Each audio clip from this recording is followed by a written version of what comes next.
पश्चिम बंगाल में बीजेपी को शुक्रवार को जबरदस्त झटका तब लगा जब पार्टी के राष्ट्रीय उपाध्यक्ष मुकुल रॉय टीएमसी में शामिल हो गए।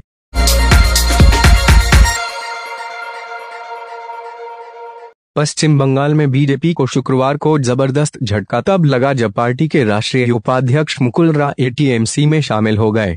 रॉय ममता के पुराने सहयोगी हैं और बीते कुछ दिनों से उनके वापस टीएमसी में लौटने को लेकर चर्चाएं जोरों पर थीं। पश्चिम बंगाल के सियासी माहौल को देखकर लगता है कि राज्य की राजनीति में बेहद खराब दिन आने वाले हैं। मुकुल के साथ उनके बेटे शुभ्रांशु रॉय भी बीजेपी में शामिल हो गए।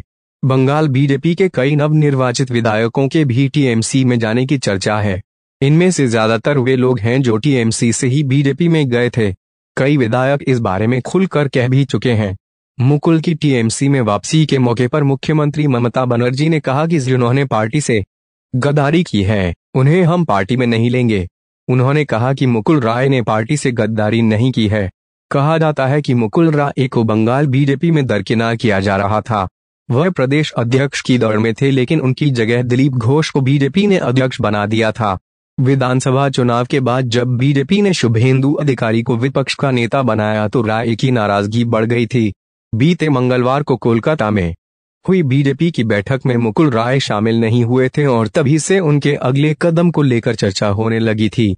मुकुल कोलकाता शहर में मौजूद रहने के बावजूद बैठक में नहीं गए थे। इसके उलट वे अपने घर पर बैठक करते रहे, जिसमें कई स्थानीय नेताओं ने शिरकत की।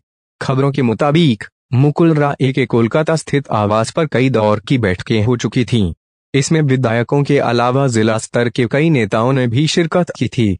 दक्षिण बंगाल से बड़ी तादाद में स्थानीय नेता कोलकाता आकर मुकुल से मिले थे। इन सियासी घटनाक्रमों के बीच कुछ दिन पहले ही प्रधानमंत्री नरेंद्र मोदी ने मुकुल रॉय को फोन कर उनकी पत्नी का हाल चाल पूछा था और तब कई तरह के कयास लगाए गए थे। राजीव बनर्जी का भी नाम चर्चा में। मुकुल रॉय के अलावा एक और विधायक और ममता सरकार में मंत्री रहे राजीव बनर्जी को लेकर भी अनिश्चितता का माहौल है। राजीव बनर्जी ने चुनाव से पहले टीएमसी छोड़ दी थी और बीजेपी के टिकट पर चुनाव लड़ा था, लेकिन वे हार गए थे।